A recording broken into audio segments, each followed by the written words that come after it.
Hi, everybody. Welcome back. I am Bridgett Brown, and I am your host. This is the Beyond Beauty Project, the podcast, and this is Beyond with B. I'm B. So today we're going to talk about self-care and how it's just gone so far from what it was created for in the first place, which is rest, restoration, rejuvenation, claiming, sometimes reclaiming agency over our lives and our bodies. It really began in more marginalized communities that really needed these practices. And now, it's a billion-dollar industry that really profits off of us not feeling good enough. So we're going to just dive into all that stuff because I've been thinking about it a lot lately. Just working with younger girls, having a preteen. I get that it's cute, the morning routine or the night routine. And my daughter will have really fun with it. And I do think it can be really fun. I love doing a hair mask and stuff like that. But it's become almost this thing you have to do. It's like a keeping up. It's a compare and despair. People are spending way too much money. And there's always the next thing. There's always the next gadget, the next supplement, the next, lymphatic thing you need to add in. There's always something. It's it's never ending. It sounds exhausting to me. So let's break it down today and help you sort of reclaim your self-care and bring it back to this rest and rejuvenation and restoring and reclaiming agency over our bodies. So that is my goal for today. So, I mentioned that the self-care industry is a billion-dollar industry, and it's really pushing this aspirational lifestyle, right? So marketers use self-care to sell their supplements, their skincare routines, fitness programs, and detoxes. But the messages, which is fine, some of those are great, I love all that stuff. I'm always ooh, what's that? Body lotion, whatever. I try to check myself. But the problem is that the message that they send out to us to get us to purchase the products typically are kind of etching away at our self-esteem. It's basically you are not enough. You need to fix yourself. Let me give you the magic solution, this supplement, and you will be better. You will be more beautiful, more skinny, more enough. So it's important to, I think, stop trigger buying and take a moment to say, do I need this? Is this going to enrich my life? Is it going to nourish me? Is it going to nourish my body, not their body, not the TikToker influencer that you saw this thing on? Do I actually need this? This constant media messaging that's all around us and constant now too is social media just reinforces the doing more. The doing more will get us to be feeling better. It can really, I think, easily, and this is where we have to be careful, it can very easily tip into this idea of if you want to live optimally, you want to look your best, then you have to live up to these wellness standards. And if you're not doing step A to Z, you are fired. I saw an influencer recently and, she's beautiful and has glowing, perfect skin and a toned body. But her list of what she needed to do and what she did every day, I actually thought it was a joke at first. And then I was reading, I'm oh, she's not joking. That is so exhausting and time consuming. And I just think we don't need to do that. So I think it's this sort of perfectionism in disguise. It can also make us feel like we're not doing enough or lazy. And it really becomes less about this actually feeling better or restoring and, really loving on ourselves. And it can be exhausting because it's about doing more and like another thing on our checklist, right? So these are some red flags that I think you could watch out for when self-care becomes these things you have to do or almost self-criticism. I think when you feel like you should do something or you feel guilty when you don't do your full routine, I think that's a red flag. I think when you start comparing yourself to other versions of self-care, especially if it's like their highlight reel, right? When your to-do list is like filled with wellness activities, but you still feel drained. If on your to-do list or your daily schedule or your weekly schedule, your morning routine, your nighttime routine that you've created for yourself is filled with wellness activities, but you still are feeling drained, I think you're almost probably, if I was going to guess, putting pressure on yourself, like that you have to do all of these things to feel good. When I think if you would cut a couple of those things out, you might feel really good, actually feel really good.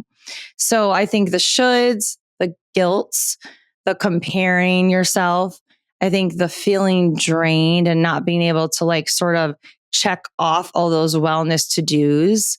And I think the last one that's really important is when you've turned something that really should be intuitive and come from within, such as self-care, these self-care practices, when you've turned something like that into something that needs to be measured, to be tracked, to be checked off, then I think we've lost the point. We've lost the point. We got to get back on track.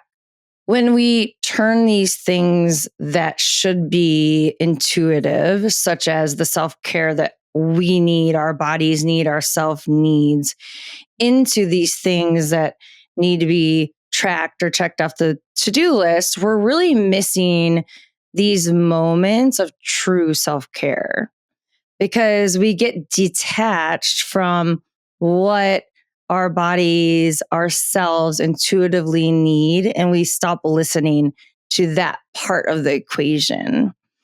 And this causes real things. It's causing, emotional burnout because it gets exhausting. It's causing body image struggles because you're absorbing these like impossible beauty and wellness standards. And usually it's tied to a lot of toxic diet culture telling you be thinner, count your calories, restrict. And it's causing financial pressure. I think people are overspending.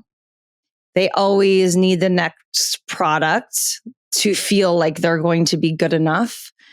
And I think with that, there's this unfortunate, unspoken message that's going out that if you don't or you can't afford these wellness products, then you're not as, good as the rest of society. It's like there's a real disconnect there. So I think also, there's this gender expectation for women specifically where self-care becomes this invisible second or third or fourth job, depending if you're a mother or working mother, have two jobs, have, whatever, all the other things that we do.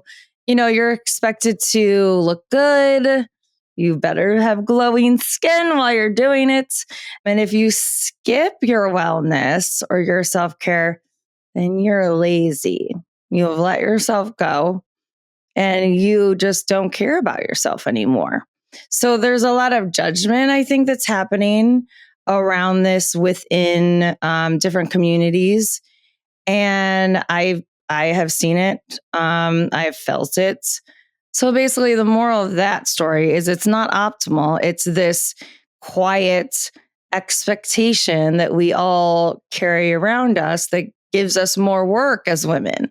We already feel like we're drowning, Okay, so how do we reclaim our self-care, right? I think it's really just starting with the basics. And I have this framework that I've built out that I'll do a solo episode on. But the first step of the 5 R's is just to reflect. Take a moment to pause and think about how you take care of yourself. Like, how do you show up for yourself? Does it feel forced? Does it feel like a should? Or does it feel like this genuine nourishing of yourself and your body? So a very simple question you can ask yourself there is like, does this support me or does it pressure me? Am I being really genuine and authentic, or am I performing?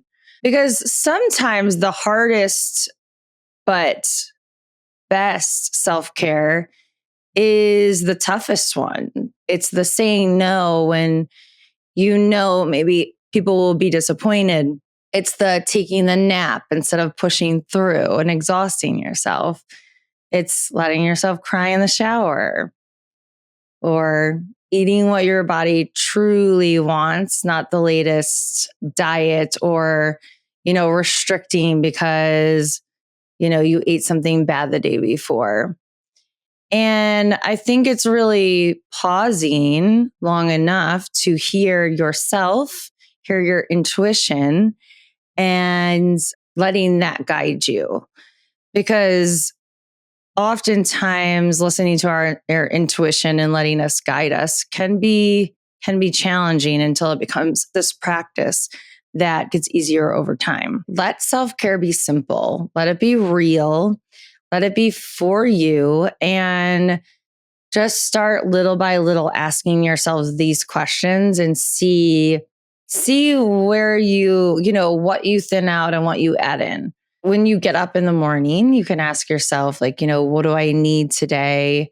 If you're having like a tough moment throughout your day, that's a nice time to stop and reflect and pause and just check in and really say, like, what do I need right now? What would be the most nourishing to myself, to my body? Not what I should do, but what do I need? So I'm going to leave you at the ending here with a couple journal prompts and an affirmation. But just before that, I just want to remind you that, like, you don't have to earn your worth by constantly being in motion. That is not self-care. It needs rest. It needs quietness. It needs stillness. It needs to do things that nobody else knows about. So we don't have to be busy and constantly in motion to earn our self-worth. Okay, I want to leave you with 2 journal prompts. The first one is, what part of my self-care feels performative or pressure-driven versus supportive? And then the second question you can ask yourself is, where am I shoulding myself? Like, where am I saying I should do an A to Z nighttime routine? That sounds so exhausting. I'm sorry. So where are you doing that? Right. And I think a nice mantra that you could start saying is like, self-care isn't performative. It's a practice for myself. Self-care does not need to be pressure. It's a practice for myself. I hope that you always remember that no is a complete sentence. And that is a big part of self-care, is having boundaries and saying no. And yeah, just a reminder that you are enough exactly as you are. You don't need to be better. You don't need to buy the next thing. You don't need to have another wellness activity or practice on your to-do list to be enough. You are already enough exactly as you are. Thank you so much for listening and being here. I will see you next time. Share this with a friend. We have our Dear Body line, our Dear Body collection coming out the beginning of June. So please keep an eye out on that. And don't forget that we offer workshops for preteens to college girls. actually for everybody, but I do a lot of work with girls. We have our Be Beyond, which is our parent workshop, helping parents guide their little ones with body image. We have Beyond the Screen, which is led by me and a cyber expert. And we talk all about social media and the harmful effects on that. And what else do we have? We have all kinds of stuff. So check out our website, go to our website, connect with us on Instagram. We're very active all the time. Beyond.beauty.project. And I will see you soon. Mwah. Thank you for listening or watching Beyond Beauty Project, the podcast. If today resonated with you, pass it on to a friend. And to keep the conversation going, check out the workshops that I facilitate. For preteens to adults, we challenge perfectionism, we redefine confidence, and we really get back in tune with our minds and our bodies. I also offer keynotes for colleges and corporate, where I provide thought-provoking talks about redefining success and getting back in tune with your true self and your true genius. Subscribe to our newsletter where you can keep up to date on everything BBP related. And as always, we love to hear from you. So drop us a review, send us a DM, and I will see you next week.